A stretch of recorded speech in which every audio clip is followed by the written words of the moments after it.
Hello, I am Professor Chandana Goswami from Tejpur University, and today I will talk about NPA management. One of the important recommendations of Narasimhan Committee was that income recognition of non-performing assets should not be on accrual basis but on record of recovery. Provisioning should depend upon proper classification of assets, which in turn should be based on objective criteria. RBI then introduced prudential norms for income recognition, asset classification, and provisioning for the advances portfolio of the banks. So these are the three things that we will be talking about in this presentation, that is income recognition, asset classification, and provisioning. So how is income recognition done? Internationally, income from NPA is not recognized on accrual basis, but is booked as income only when it is actually received. Therefore, banks should not charge and take to income account the interest of non-performing assets. However, interest on advances against term deposits, National Savings Certificates, that is NSCs, or Kisan Vikas Patras and life policies may be taken to income account on the due date, provided adequate margin is available in the accounts. Fees and commissions earned by the banks as a result of renegotiations or rescheduling of outstanding debts should be on an accrual basis over the period of time covered by the renegotiated or rescheduled extension of credit. In case of government guaranteed advances becoming NPA, the interest on such advances should not be taken to income account unless the interest has been realized. Then there is reversal of income. If any advance, including bills purchased and discounted, becomes NPA, as at the close of any year, interest accrued and credited to income account in the corresponding previous year should be reversed or provided for if the same is not realized.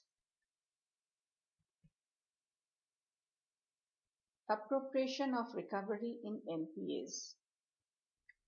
The interest realized on NPAs may be taken to income account provided the credits in the accounts towards interest are not out of fresh or additional credit facilities sanctioned to the borrower concerned. So that was about income recognition. We now move to asset classification. Banks are required to classify non-performing assets further into the following three categories based on the period for which the asset has remained non-performing and the realizability of the dues. So we have three categories: substandard, doubtful, or loss. Let us understand them. So what is a substandard asset? It is an asset that has remained NPA for a period of less than or equal to 12 months.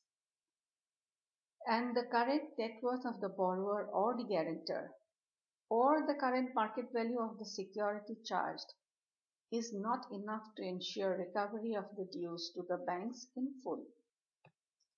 In other words, the asset has a well-defined credit weakness that jeopardizes the liquidation of the debt and is characterized by the distinct possibility that the bank will sustain some loss if deficiencies are not corrected. But if the arrears of interest and principal are paid by the borrowers, in case of such accounts, the account will again be classified as a standard account. The next type of NPA is the doubtful assets. This asset has already remained in the substandard category for 12 months. That is, it has all the weaknesses of a substandard asset, and these weaknesses make collection or liquidation in full on the basis of current facts, conditions and values highly questionable and improbable. So therefore it is referred to as a doubtful asset. The third category is the loss asset. Here loss has been identified by the bank, internal or external auditors, or through RBI inspection, but the amount has not been written off wholly. Such an asset is considered uncollectible and of such little value that its continuance as a bankable asset is not warranted, and occasionally it may have some salvage value or a recovery value. So these were the classifications. Sometimes you may have accounts with temporary deficiencies. Classification of an asset as NPA should be based on the record of recovery. It should not be classified as NPA because of some temporary deficiencies, which could be in the form of non-availability of adequate drawing power, or balance outstanding is exceeding the limit temporarily, or maybe non-submission of stock statements. Once you have classified them, the bank next has to make provisioning for it, because a non-performing asset causes twofold impact on the profitability of a bank. First, it ceases to earn interest on this asset, and thus the bank is deprived of its legitimate income from the asset. Second, it is required to make provisions for this asset depending on the classification. This makes a further dent in the profitability of the bank. There are different provisioning amounts. For loss assets, 100% of the outstanding should be provided for. In case of doubtful assets, leaving aside the realizable value of the security, 100% of the balance advance should be provided for. Again, there is a clause that for the secured portion, you have to make some extra provisions, which depends on the period for which the advance has remained in the doubtful category.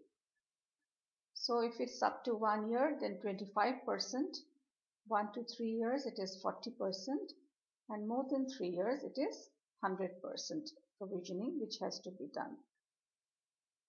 For substandard assets, it is 15% of the outstanding amount plus an additional 10% for the unsecured portion. Banks have to make provisions for standard assets also. The provision for standard assets are not to be reckoned for arriving at net NPA. It will be shown separately as contingent provisions against standard assets under the heading Other Liabilities and Provisions of the balance sheet. Different rates are applicable for different assets. For example, it is 0.25% for farm credit and SMEs. It is 1% for the commercial real estate sector. Banks have to maintain a provisioning coverage ratio. So this ratio is provisioning to the gross NPA. It indicates the extent of funds a bank has kept aside to cover loan losses. From a macroprudential perspective, banks should build up provisioning and capital buffers in good times, that is in times when they are making profits. And the bank has to ensure that the provisioning coverage ratio is greater than equal to 70%. So with this we conclude. Thank you very much for tuning in.